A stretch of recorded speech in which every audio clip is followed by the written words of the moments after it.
Ahora bien, vamos a hablar un poquito de un concepto que para mí es importantísimo, que es la síntesis. Para eso vamos a usar, obviamente, esta serie de grabados de nuestro querido Pablo Picasso, que se usan justamente para ilustrar el concepto de síntesis. Eh, no hay una única manera de sintetizar algo, ¿sí?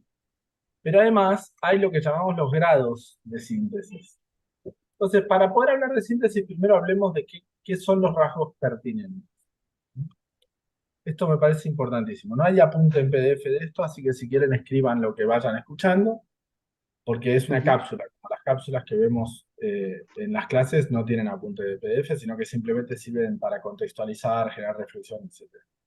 Por tanto, cuando ustedes ven ese trabajo de el cebú o el toro de Picasso, ¿qué sienten que están viendo? ¿Qué está pasando en ese recorrido que hace? A ver, ¿alguien se anima a contarme un poco qué pasa acá?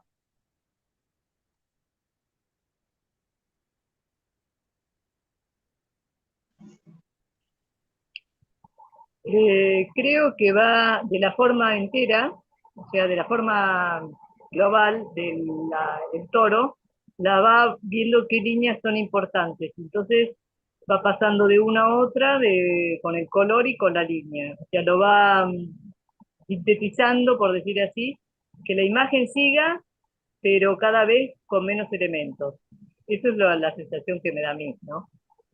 Fantástico, fantástico. Bien.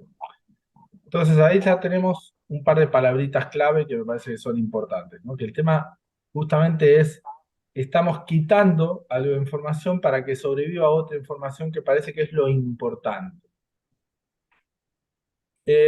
Hay una historia de Mondrian. Ustedes saben que Mondrian terminó pintando cuadros como este que ven ahí abajo, ¿no? O este que ven acá, ¿sí? Pero empezó, parece, haciendo este árbol. Y a medida que lo iba sintetizando, se quedó solamente con pocas, simplificó no solo la geometría, sino también la cromática. No solo la morfología, sino también el color. Y generó una cosa que es una especie de esencialismo que se llamó de Stigl, ¿sí? El estilo, que se aplicó con su socio Van der Rohe, eh, aplicó en arquitectura y demás. Bueno, entonces, hablemos un poco de esto de la síntesis, porque podríamos decir que cuando una persona está empezando a pintar una obra, también trabaja con algo que es l- una guía de lo que va a suceder después. Pueden verlo en esta obra, ¿sí? A medida que vamos avanzando, esto va teniendo más detalle, está siendo más pulido, tiene más retoques, tiene fundidos y un montón de cuestiones que al principio no están, ¿sí? Entonces, tuvo que suceder algo en la pintura, digamos, para que el recorrido sea no desde esa cosa basamental de estructura y esqueleto hacia el hiperrealismo, sino que se quede simplemente en ese lugar. ¿Me explico? Entonces, aparece un concepto que es importantísimo, que es el rasgo pertinente. El rasgo pertinente es lo que corresponde, lo que describe de una manera visual una determinada cosa. Por ejemplo, si yo quiero hacer la diferencia entre un perro y una jirafa, lo único que tengo que hacer es agarrar el perro y alargarle el cuello, por ejemplo, ¿sí? Si estoy haciendo un perro con cierto grado de síntesis o de abstracción, ¿sí? Si estoy haciendo la silueta de un perro. Si le alargo el cuello ya, por más que deje casi todo lo demás, lo más probable es que la gente diga es una jirafa. Y si yo a la jirafa le acorto el cuello, lo más probable es que no se reconozca como jirafa, ¿sí? Porque es un rasgo muy pertinente. Se puede llegar a seguir eh, reconociendo por el animal print que tiene, ¿no? Por la textura de su pelaje. Pero si le saco esas dos cosas ya es difícil. Entonces, esos dos elementos, por ejemplo, son rasgos pertinentes, inequívocos de la jirafa. El tema es el siguiente, cuando nosotros estamos trabajando con los rasgos pertinentes, seguimos queriendo que el perceptor, la persona que recibe el mensaje, pueda descubrir lo que yo quise decir, y pueda deducir. Entonces le doy indicios. Le puedo dar más o menos indicios. Yo puedo pintar un tigre pelo por pelo o hacer una mancha del pelaje del tigre y un ojito por ahí escondido entre la maleza y ya que el otro tenga que adivinar que ahí en el medio del bosque hay un tigre. ¿Me explico? Con poquito ya podemos llegar a descubrir que hay un tigre. ¿Por qué? Porque nuestro ojo quiere detectar en indicios en la totalidad. Quiere que le mostremos solamente una parte para poder entender el total. Por muchos motivos. Uno de ellos es la supervivencia. Nosotros queríamos poder ver al tigre escondido entre el follaje para que no nos mate. Entonces ese dispositivo que es el ojo, inventado por nuestra biología hace miles de años, que además se fue perfeccionando, pero tuvo un salto crítico que es, el ojo se desarrolla, o sea, la biología de este planeta inventa el ojo abajo el agua. Y después, esos seres que estaban abajo el agua salen del agua, primero muy poquito hasta la costa y vuelven a meterse, eso hasta que por algún motivo logran caminar cada vez más tiempo y finalmente se quedan en la tierra sin volver al agua. Para eso, una evolución larga en la que se desarrolla, entre otras cosas, el lagrimal. ¿Por qué? Porque el ojo, como tal, no puede funcionar sin algo que lo lubrique. Entonces necesitamos una lágrima escupiendo permanentemente agua o algo parecido, agua con sal, este, solución fisiológica, es eso, ¿no? En ese ojito para poder hacerlo andar. Porque si no, no sigue viendo. Eso demuestra que es imposible dar marcha atrás en los inventos de la biología. Lo que hace es pequeños ajustes, pero no puede dar marcha atrás y decir, bueno, ahora inventemos un ojo que no necesite de agua. ¿Sí? Bien, es notable además cómo los colores abajo del agua son totalmente distintos, mucho más estridentes que los colores en la atmósfera donde tenemos oxígeno. Brutalmente distintos.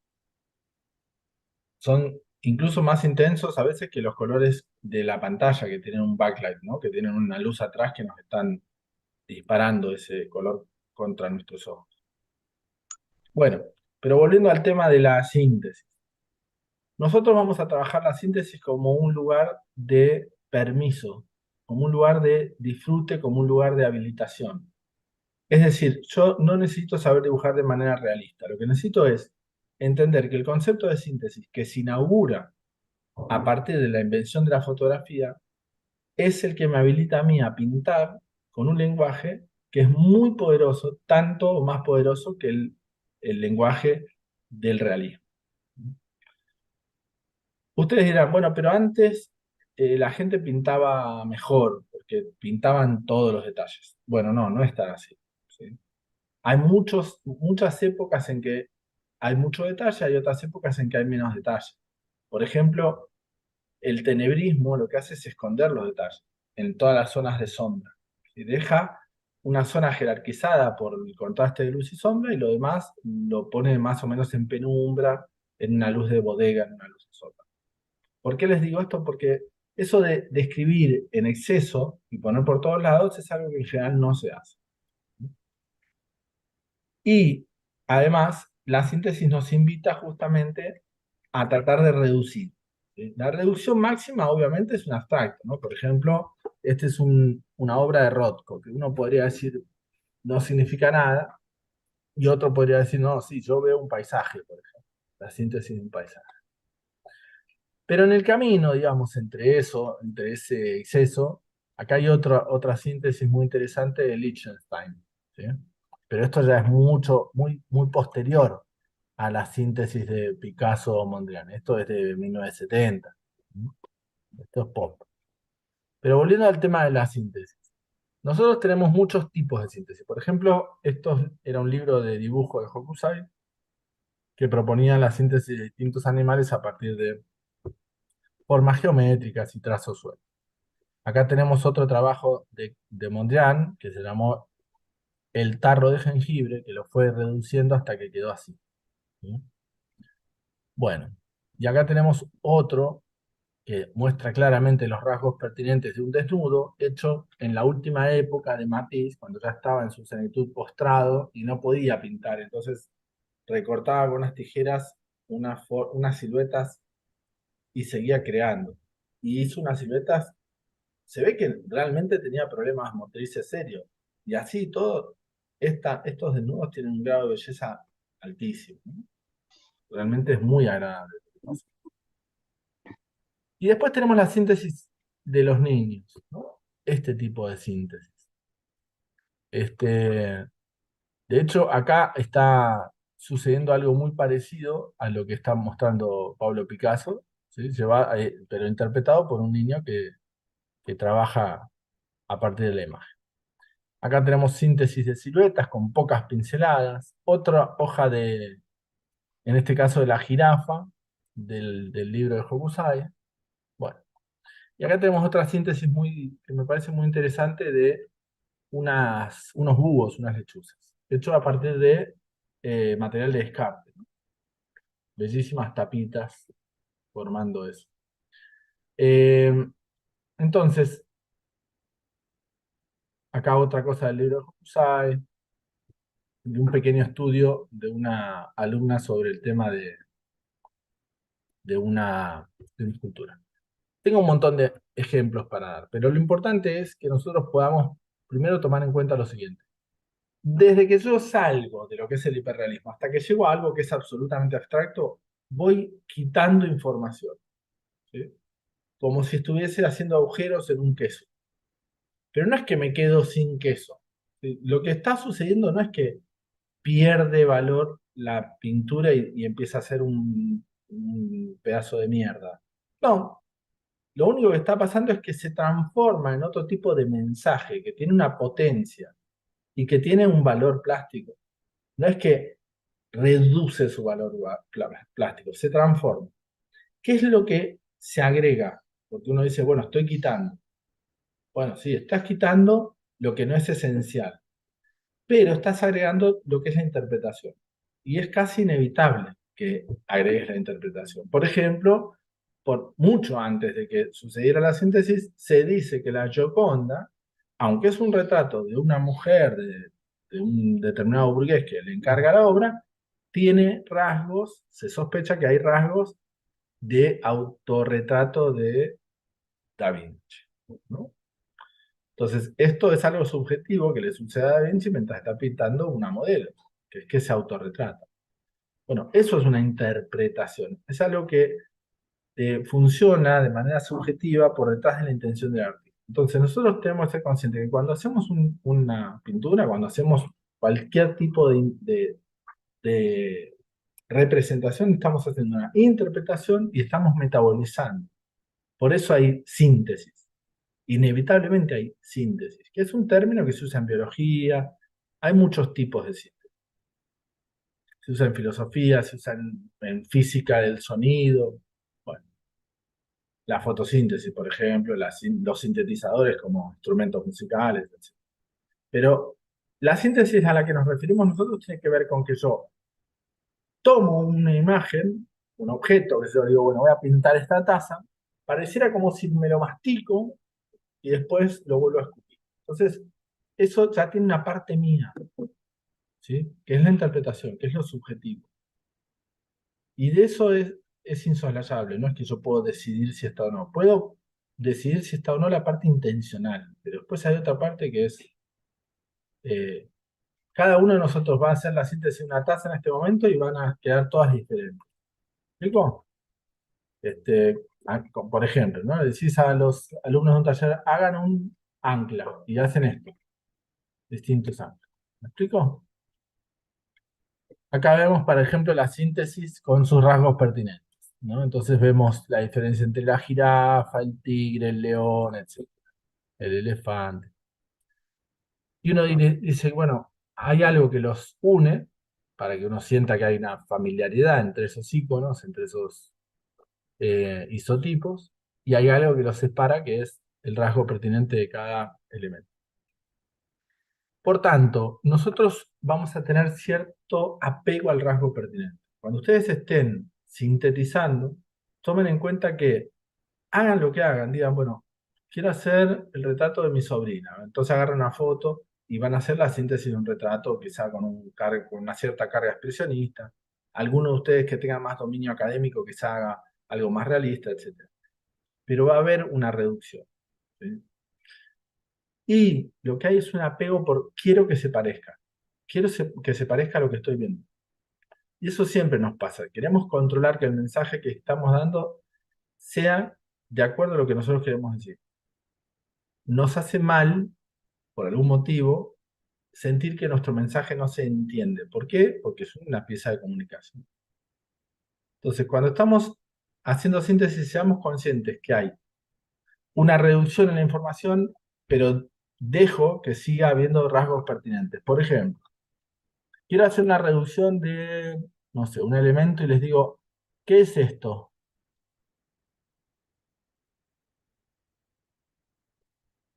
Estoy reduciendo, ¿no? ¿Qué es? Un chupetín, Bien. Bueno, un y ahora, árbol. claro, exacto. Cuando hago esto, ya el chupetín dejó de ser chupetín, ¿verdad? Bien. Bueno, ahí hay una decisión de qué rasgos pertinentes conservo para que se entienda que yo quiero hacer un árbol. Porque si no va a venir alguien y va a decir, che, eso no es un árbol, es un chupetín. Así de simple. Entonces, hay un umbral que si se corta, ya dejo de entender. Y mientras conservo ese umbral, que son los rasgos pertinentes, se entiende un poco más. ¿Cuánto se entiende? Bueno, dependerá de muchas cosas. El mensaje objetivamente nunca es sígnico, ¿sí? Por supuesto, queremos, como emisores de un discurso, queremos hacer algo que sea unívoco en su lectura. Por ejemplo, poner una cosa que parezca similar al prohibido estacionar, ¿no? Que nadie va a leer otra cosa. Es prohibido estacionar. Dice no estacionar ahí. Tiene esa intención, es una herramienta, tiene su función. Ahora, en el arte no pasa eso. Nosotros tenemos otras funciones. Y además no es sígnico, sino simbólico. Es decir, que tiene múltiples lecturas. No es unívoco, no es lineal. Primero, por mi interpretación cuando produje el mensaje. Y segundo, por la interpretación del que recibe el mensaje de acuerdo a su bagaje cultural, personal, familiar, etc. Por ejemplo, puede ser que si yo hago una pintura en la que hago un dado, ¿sí? y, y un peón de ajedrez y dos cerezas, yo les diga, bueno, unan de estos tres elementos dos elementos que se relacionan. ¿Ustedes qué unirían? ¿Qué elementos unirían?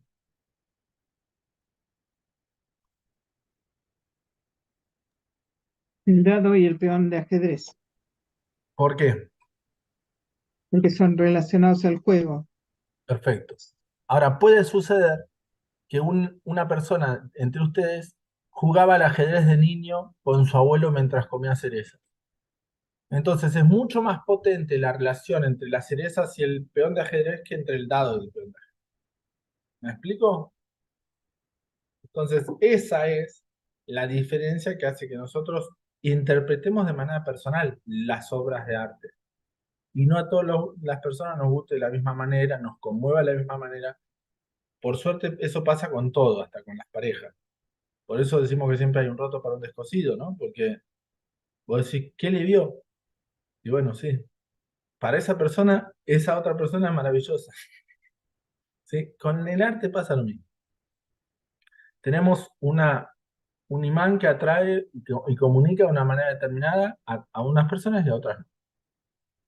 Por tanto, ¿para qué les cuento todo esto? Para que, perdonen que me ponga un poco vehemente, es solo apasionamiento, no lo tomen de manera personal, pero nos tiene que chupar un huevo si el otro entiende lo que queremos decir.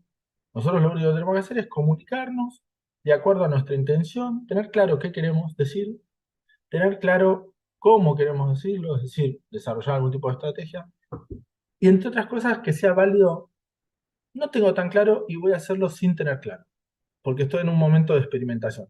Bueno, eso ya es tener claro, ¿sí? Que suelto. Desapegarme del resultado, es decir, entender lo que es el concepto de obra abierta, y darme permisos para habitar un lugar en el que estoy construyendo un discurso visual con herramientas nuevas, generando un estilo personal. No lo tengo ya fraguado. El estilo general todo el tiempo se está desarrollando. Para poder desarrollarlo tengo que dialogar con él, tengo que escucharlo.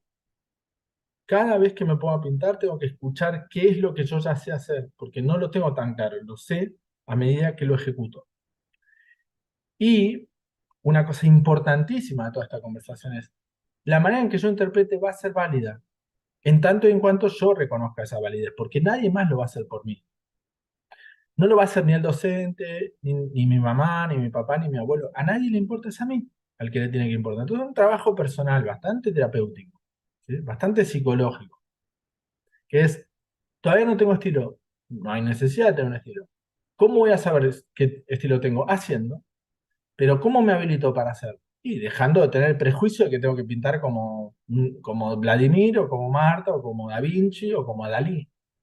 Y empezando a decir, voy a pintar como soy, como yo, con mi nombre y apellido. Para eso es el concepto de síntesis, para soltar esta necesidad de realismo y de opticocentrismo, ¿sí? Que es un tema cultural, y poder ir a habitar la síntesis con todo lo que eso implica. Para eso les quiero mostrar algunas imágenes más de síntesis, ¿sí?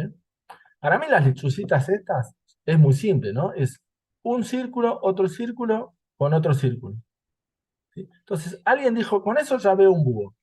Listo, voy a hacer búhos con esa estructura. Aquí Vasarely hizo un trabajo dentro del op art donde hay unas hermosas cebras. Sencillo. Buscó el rasgo pertinente. Acá Homer con la síntesis que trabaja en la lontananza de los veleros. Muy. Acá Tina Percy. Miren la belleza de con qué poquito, ¿no? Nos cuenta ese rostro. Un trabajo de Úrsula Basilic, de un lugar que se llama Santa Úrsula de Basilic. Miren con qué poco nos cuenta. Hay un primer plano, ¿sí? Con detalles, con alguien que está ahí haciendo un picnic en el pasto, una especie de familia o personas, un descanso y la lontananza que también es sumamente colorida. Estos son pinturas modernas, ¿no? Estamos hablando de Kandinsky que todavía no están habitando la abstracción, pero vemos que hay una intencionalidad hacia la abstracción muy grande, porque la síntesis con la que están trabajados este grupo de personas, por más que yo adivino que esta es una figura y acá es una sombra de la figura y otra sombra, bueno, hay muy poco con lo que dice eso. Esto ya existía antes, ¿eh? Esto a veces sucedía en una pintura previa a lo que es el shock de medio siglo XVIII, ¿no?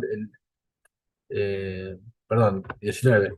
Nosotros tenemos que ser conscientes que en 1830, 1828 están los primeros daguerrotipos. Antes de eso, la pintura era figurativa por función documental, ¿sí? Entonces era mucho más complejo ir hacia la síntesis, porque si no se entendía, no era documental. Así de todo, podemos ver trabajos de Fra Angelico, que eran con cierto grado de síntesis. Podemos ver un montón de bocetos de un montón de artistas, ¿sí? Pero después aparece una explosión de interpretaciones. Goya, miren los grados de síntesis que tiene, son alucinantes. Por dar un ejemplo, es un gigante de la síntesis. Alphonse Mucha tiene unos dibujos con un grado de síntesis extraordinario, trabajados a partir de grafismos, de textura. Bueno, por tanto, la síntesis es una reducción que puede tener un montón de lenguajes posibles. Por ejemplo, acá tenemos un lenguaje gestual, acá tenemos un lenguaje con desvanecimiento, acá tenemos un lenguaje por planos, como mucho de lo que fue el cubismo. Acá tenemos un lenguaje por planos rectilíneos, ¿sí? Esto es de Charles Schiller. Esto es un trabajo muy actual de un artista que se llama Chen Chun Wei, donde se ve la gestualidad propia de la acuarela. Acá tenemos una reducción de carácter ilustrativo de Conrad Rosset. Acá tenemos una síntesis hecha sobre un trabajo de Millet por parte de Van Gogh, ¿sí? Que en realidad él no decía que esto era una síntesis, él decía que era una traducción, ¿sí?, al lenguaje moderno. Todo esto es hijo de Delacroix. Acá tenemos dos trabajos con la síntesis con rasgos pertinentes de de Mercedes Sosa y nuestro querido Atahualpa Yupanqui, hechos por Guayasamín, ¿no? Que claramente está queriendo conservar los rasgos pertinentes de cada uno de ellos. Un trabajo de Egon Schiele, miren qué belleza, ¿no? Esa silueta, con qué poquito nos dice tanto. Trabajos de los niños con su grado de síntesis también. Hay una anécdota que yo siempre cuento, que me parece extraordinaria. Una niña haciendo este tipo de dibujos, la maestra le pregunta qué está pintando, ella dice, estoy pintando a Dios. Entonces le dice, ¿cómo vas a pintar a Dios si nadie nunca lo vio? Bueno, esperá 5 minutos, te termino y te lo muestro, le responde la niña. Y ahí estamos viendo cómo los niños no son conscientes de si está bien o está mal, porque no existe ese concepto de lo bien y lo mal. Lo que existe es, estoy pintando, estoy dibujando algo que es, y punto. No es mejor, peor, es. Estoy haciendo a papá, esto es papá. No hay ninguna duda de que esto es papá, ¿sí? Si pudiésemos conectar con esa inocencia, sería glorioso, extraordinario, ¿no? Por tanto, cuando estemos yendo hacia la síntesis, lo que estamos tratando de hacer es desoír ese enano que nos está todo el tiempo diciendo que eso no es como ven mis ojos, que eso no tiene validez plástica, que eso es un facilismo, que estoy haciendo trampa y todas las cosas que nos hacen. Bueno, ¿alguna opinión de todo esto que les estoy contando?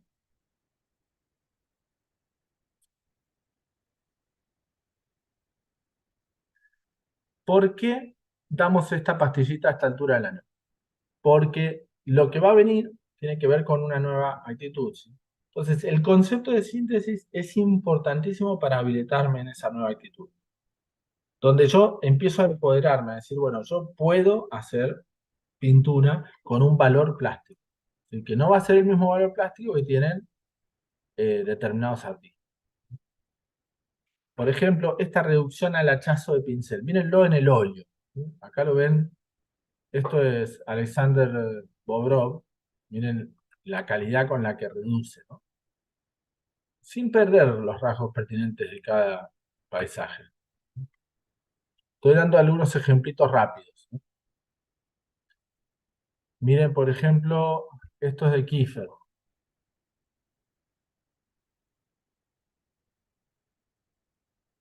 ¿no? Otro grado de síntesis totalmente diferente. Miren este ser humano ahí tirado frente a una plantación de girasoles, un grado de tenebrismo altísimo.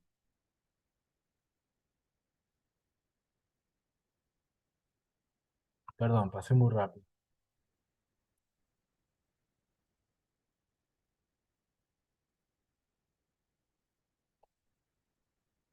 Otro artista. Este se llama Twombly.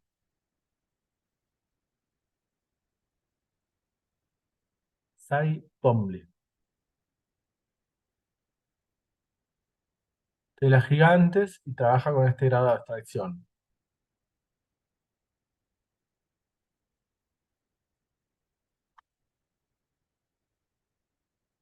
Miren el tamaño de la obra. Bien. Francesco Clemente.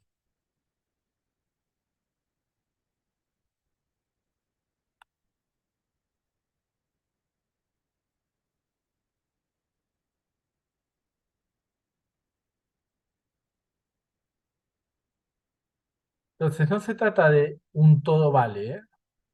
Manuel Millares, uno de los grandes del informalismo, junto a Antonio Tapia. ¿Lo ubicás a Georg Misiu? ¿Quién? Georg Misiu, No. que es un pintor, bueno, para acá muy conocido, porque vivió muchos años acá, y ahora desde hace un par de años se mudó a Catamarca, pero los hijos son artistas y todo, y hace mucha síntesis con paleta y óleo de paisajes patagónicos. Qué lindo. Después googlealo, está muy lindo. Dale, Muy mandame el nombrecito. ¿Cómo se escribe? Georg Misiu, con C.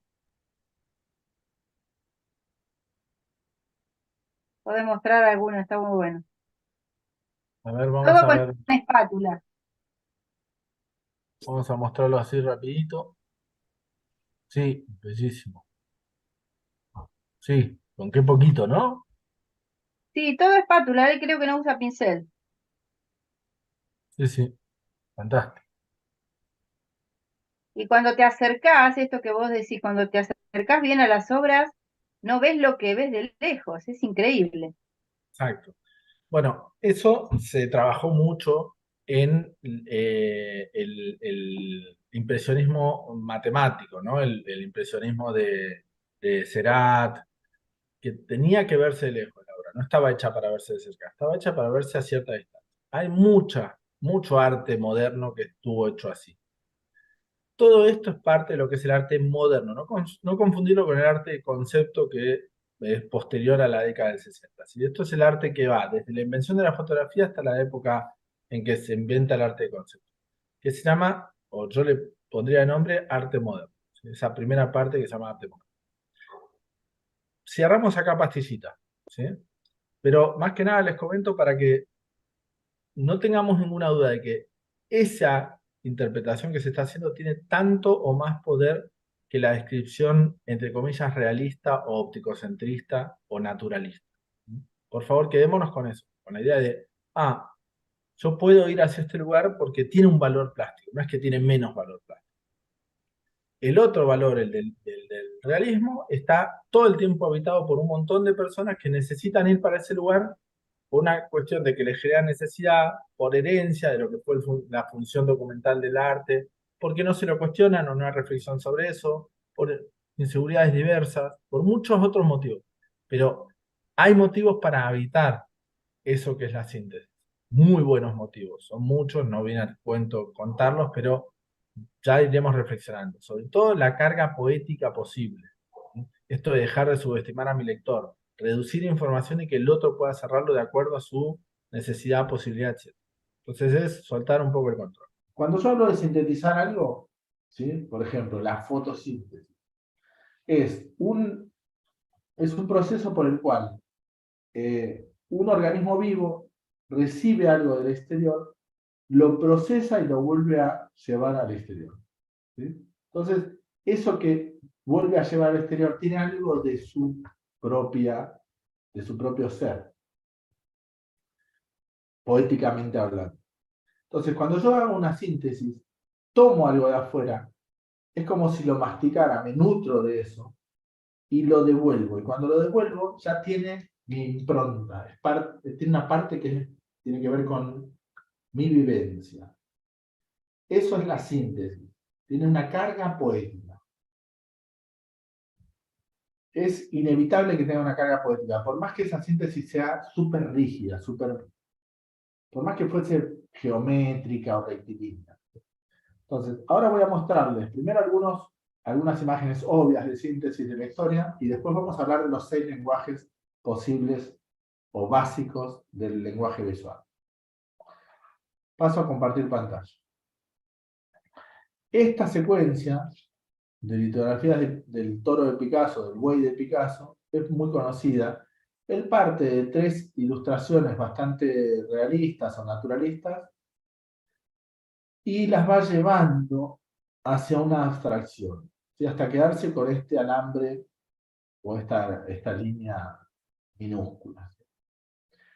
Entonces, acá aparece un concepto que también aparece en el árbol de Mondrian. Pierre Mondrian había empezado haciendo, por ejemplo, una naturaleza muerta con un tarro de jengibre, que era esto, y luego se deformó en esto, que luego se deformó en esto. Y pasó lo mismo con un árbol. Él empezó con un árbol haciendo esto y de a poco llegó a esto. que fue ni más ni menos que el Stigl, ¿sí? El estilo, le decía, que terminó vistiendo arquitecturas y demás con su compañero con el que luego se pelea cuando empieza a poner diagonal. Pero eso ya es otra historia. Lo cierto es que se quedó con una esencia de esa representación, que fueron las verticales y las horizontales, los tres valores blanco, negro y gris, y tres colores que para él eran los primarios, que eran el rojo, el amarillo y el azul, que no son los primarios, pero él los define como lo esencial. Entonces, acá tenemos dos ejemplos, tanto Picasso como Mondrian, donde están trabajando la síntesis. Hay un tercer ejemplo muy conocido, que es el de Hokusai, con estos textos en los que muestra algunos modos, a ver si encuentro, mediante formas geométricas, entender la esencia de algunos elementos, de algunas figuras, en su manual de dibujo. ¿Sí? Es un manual de dibujo abreviado y con algunas formas, también basado en un juego chino que se llama Tangram, que es una delicia de juego, con algunas piezas. Es como un rompecabezas infinito. Yo lo jugué mucho tiempo cuando era más joven. Con esas formas geométricas se pueden hacer distintos dibujos. Pero bueno, Oriente tiene mucho de esto, de la capacidad de, mediante las geometrías, llegar a la síntesis. Estas son las tres síntesis más conocidas que tenemos. Luego tenemos otra que es esta de Henri Matisse, que estaba postrado en su silla de ruedas, en su última época, y no le queda otra que recortar cartulinas con tijeras y hacer estas siluetas, y la verdad es que terminaron teniendo una potencia tremenda. Entonces, la síntesis también que conocemos, que la vemos todo el tiempo, es esta síntesis que trabajan los niños. Yo acabo de darle hoy a la mañana a una niña de 16 años un taller de arte, y ella tuvo la mala suerte de cruzarse con una docente de artes que me da ganas de matarla, que le dijo que ella no tenía talento. En algún momento le pasó eso. Entonces ella vino con la problemática de que se siente que no sabe dibujar. Entonces yo le digo, no es que no sabe dibujar, es que vos, cuando estabas dibujando antes, tu cerebro no era tan exigente. Hubo un momento en que la escuela te deformó o te formó en lo que es el dibujo académico, entonces ahora, si no dibujas como la academia, sentís que no sabes dibujar. ¿Qué es lo que le pasa a todos los niños cuando entran al proceso escolar, a la picadora de carne que es la escuela? Donde los docentes empiezan a decirle qué está bien y qué está mal. Y además empiezan a estereotiparlo, o sea, que la casita se hace con el techo a dos aguas, el árbol se hace así, la nube también se hace así. Un montón de cosas que tendríamos que erradicar de nuestra educación. Pero más allá de eso, el proceso de síntesis que hace un niño cuando está representando, antes de entrar en la escuela, es un proceso potentísimo, que nosotros también lo teníamos cuando en las civilizaciones que llamamos primitivas. ¿Sí? Es un proceso que en realidad tiene mucho de observación y tiene un valor plástico brutal, porque tiene una audacia en el trazo que nosotros no tenemos. Por tanto, antes de seguir con esto del lenguaje, de las distintas posibilidades de síntesis, acá por ejemplo tenemos esto, ¿no? Miren cómo un niño puede llevar a hacer algo parecido a lo que hace el toro de Picasso, con una potencia muy interesante. Bueno, voy a parar un ratito, quiero mostrarles esto, por ejemplo. Esto se llama tinta dinámica, es una tinta al agua, la pueden comprar en cualquier librería. Yo acá tengo 2 o 3 marcadores que hacen eso, ¿sí? Que son al agua. Este es de Coline. Entonces, ¿qué hago? Dibujo con esto y después cuando vengo con agua lastimo y puedo hacer ilustraciones con, a ver si tengo algún ejemplo, con esa apertura de trazo, ¿no? Y es muy interesante, ¿sí? Esto, para generar semitonos una vez que uno tiene el dibujo. Bien. ¿Por qué les muestro lo de la tinta dinámica? Porque hay una cosa que se llama dinámica de fluidos. Voy a ordenarla. Total, tenemos todavía 15 minutos.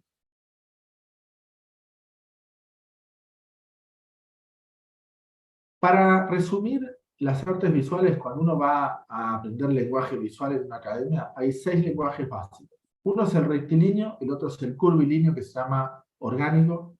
Luego está lo geométrico. Esos son los 3 básicos. Después tenemos lo gestual, lo accidental y lo híbrido.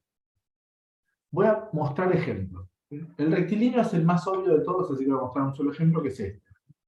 Cualquier forma en la que yo tengo rectas es una composición rectilínea. Luego tenemos el orgánico, que es el de curvas, ¿no? Por ejemplo, estos danzarines maravillosos de Picasso están hechos con curvas. Esto está hecho con curvas. Esto es una célula humana, ¿sí? Coloreada de manera artificial, creo, y vista con un... A ver, acá lo dice. Sí, con un microscopio muy potente. Y esto es un trabajo de Vasarely, del Op Art, de 1937, también bien orgánico, ¿no? Todo lo que predomina ahí es curvas, no hay rectas, no hay otra cosa. Hasta ahí vimos el rectilíneo y el curvilíneo. Luego tenemos el geométrico. Obviamente, muchos movimientos, estos de Rodchenko, el cubismo, el constructivismo ruso, mucho del diseño actual, se basan en todo lo que es el lenguaje geométrico. Esto es de Emilio Petoruti, por ejemplo, herencia directa de Juan Grifo. Esto es de Hans Reichel, Theo van der Berg, que es el colega o el socio de Mondrian, solo que él ponía diagonales, por esto se han peleado fuerte. Esto es de Sonia Delaunay, la poderosa del matrimonio Delaunay. Y esto lo sabemos hoy. En esa época se creía que el mejor o el pintor era el marido. Sabemos hoy que ahí la cabeza era ella. Bien. Todo esto que estoy mostrando es geométrico, ¿verdad? Bueno, hasta ahí 3 lenguajes: rectilíneo, orgánico y geométrico. Luego tenemos, por favor, y acá necesito que presten mucha atención. Esto que ven acá es gestual, es decir, se ve la huella del pincel. Esto de Antonio Saura es gestual. Tiene muchísima expresión, pero es gestual. Es decir, todo el expresionismo alemán es gestual. Esto es una acuarela con mucha gestualidad. Esto es de Andrew Wyatt y podemos ver claramente el gesto, sobre todo en el cielo. Una acuarela potentísima. Guasson es un artista que se dedica a hacer montañas y se ve bien claro toda la huella del gesto, ¿sí? Y esto es de Francesco Clemente. Todo esto que les estoy mostrando, incluso esta obra de Van Gogh, de su última época, son todas obras gestuales. Entonces, no confundamos el lenguaje gestual con el lenguaje accidental, por favor, porque son 2 cosas separadas. Y acá está una de las cosas más potentes de la acuarela. La acuarela permite el accidente de una manera más sencilla que el óleo o el acrílico. ¿Por qué? Porque está el agua operando. Entonces, voy a mostrarles un poco de lo que es el lenguaje accidental y tratemos de distinguirlo del lenguaje gestual. Esto es dinámica de fluidos. Esto sucedió por accidente. Un accidente controlado, pero es un accidente. Esto se llama pouring. Está muy de moda el pouring. Hay mucha gente que con calor activa determinadas situaciones, con vasos llenos de pinturas que chorrean y demás, y suceden estos fluidos. Esto le llamamos pintura accidental y la inventó, entre comillas, Siqueiros, un colega histórico de Pollock. Pollock también hacía algo parecido al accidente, pero no era tan accidental. Esto sigue siendo bastante gestual. Este es un híbrido, un momento... El Pollock tiene un poco de dinámica de fluidos, pero se ve todavía la intención. Y la acuarela de hoy nos permite esto, que es que haya mucho de esa espontaneidad de la mancha, pero no le siento tanto la intención. Entonces, esa es la diferencia entre lo gestual y lo accidental. Lo accidental puede haber sido generado a propósito, pero me da la sensación, como perceptor, de que sucedió de manera espontánea. Es decir, no hay intención. ¿Ven la diferencia entre lo gestual y lo accidental? ¿Se ve? Esto es muy importante, porque de todos los lenguajes que hemos revisado, primero los lenguajes antes de que existiera la fotografía no eran revisados, eran importantes otras cuestiones de las artes, pero no se revisaba la posibilidad de lenguajes de la gramática, una huella de un pincel o de las distintas herramientas. No se revisaba. Lo que se buscaba era la verosimilitud, porque la necesidad era documentalismo. Segundo, de todos los lenguajes, el accidental es el menos habitado. ¿Sí? Entonces, estamos empezando una época en la que empiezan a habitarse ese lugar. Toda la gente que hace drenajes con la acuarela está habitando el lugar del accidente. Del accidente controlado, pero es el accidente. El accidente en el sentido de quiero que se lea más como una mancha espontánea y no como algo que quise generar y que le di la dirección. Y ahí reside la gran potencia de la acuarela.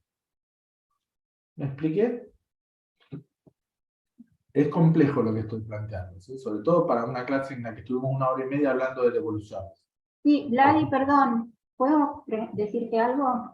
Esto último que dijiste, de lo accidental, es lo que me hace a veces dudar en las clases de acuarela, a ver, cuánto hace uno y cuánto hace en realidad la acuarela por sí, no sé por ahí expresarme bien. Entonces digo, lo estoy haciendo yo, lo está haciendo la pintura, y cuán válido es, digamos.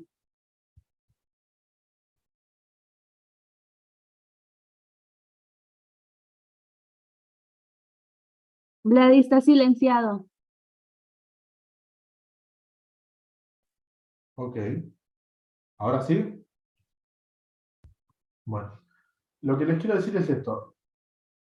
Nosotros tenemos culturalmente un problema de razonamiento que es que tenemos tendencia a cometer una falacia, la falacia de apelación a la autoridad. Si lo hizo Picasso, entonces ahora vale. Si lo hizo Miró, ahora vale. Si lo hizo Antonio Tapies, ahora vale.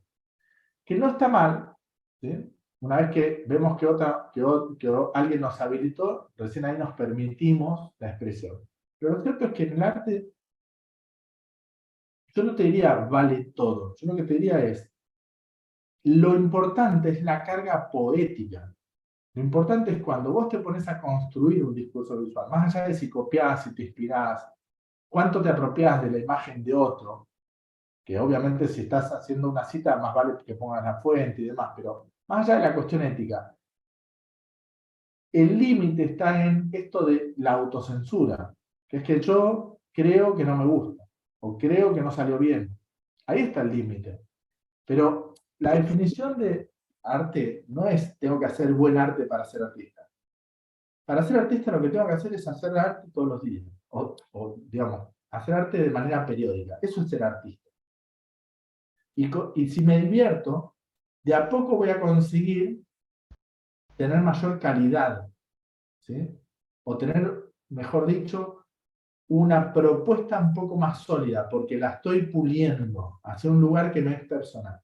Carmen, ¿querías agregar algo? Sí, ¿me puedes por favor decir, o bueno, bien qué quieres decir con carga poética? Claro, es un concepto súper complejo. Por eso. La poética es cuando no estamos tan pendientes de... Es lo inevitable de la copia. Cuando vos te pones a copiar a un artista y lo interpretás y lo traducís, eso que le agregaste es tu carga poética. Que te es inevitable. ¿Sí? Salvo que seas una computadora, que generes algo de un lugar sumamente frío. Todo lo que se modifique de esa fuente, de esa referencia, que esté cargado en tu versión de eso, es tu carga poética. Por supuesto que en el camino uno va a hacer otras lecturas, va a decir, no, me salió torcida la nariz porque yo no tengo pulso, o porque tengo Parkinson, o porque... No. Eso es la explicación racional. Pero atrás de eso hay un motivo que tiene que ver con tu necesidad inconsciente de expresar determinadas cuestiones. Entonces, es la parte expresiva, ¿no? De uno. Es la parte expresiva. Vale. Y además, cuanto más la soltás, más potencia tiene. Eso ya lo sabían los expresionistas. Por eso le dieron tanta importancia a salir de las recetas. Por eso les molestaba la receta del esfumato de Da Vinci, porque era un academicismo que le rompía la posibilidad expresiva.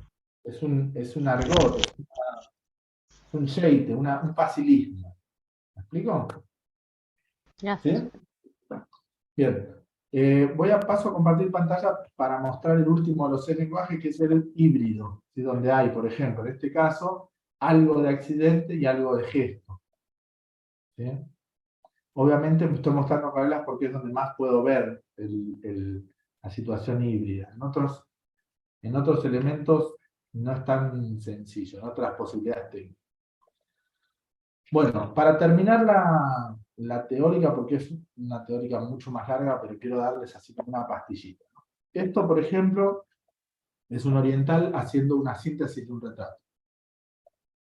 Acá vemos otro tipo de síntesis. Esto es bien gestual, ¿no? Tanto esta como esta.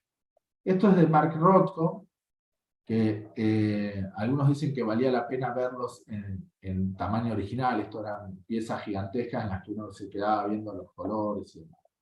Esto es de Winslow Homer. Acá también se ve un trabajo de síntesis muy potente para representar el reflejo de la barcaza en el agua. Entonces, todos los artistas del siglo XX, por más que hayan ido a habitar el naturalismo, trabajan la síntesis. Esto es de Stina Persson, que también trabaja la síntesis como la vimos en el retrato. ¿Ven la belleza con la que trabaja? Muy pocos hachazos. Entonces, si yo tengo, por ejemplo, en este caso, ¿no? Quiero hacer una síntesis de esto. Miren esta acuarela. Todo esto que está sucediendo acá no tiene mucho que ver con esto de acá. Esto es una síntesis de esto. Pero todo lo que está sucediendo con el agua aquí, no lo puedo volver a reproducir. ¿Sí? Si quiero volver a pintar esta acuarela igual a la que salió, no lo puedo hacer. Eso tiene que ver con la dinámica del fluido. Entonces, nosotros tenemos una potencia que quizás con el lápiz no está tan clara. Estos trabajos se pueden quizás copiar y que uno no sienta que son diferentes uno del otro. Acá tengo un trabajo también muy famoso de síntesis de Roy Lichtenstein. ¿Sí? Miren, pero acá pasó algo, y con esto cierro teórica, creo que es lo mismo que le pasa al árbol de Mondrian. ¿Saben?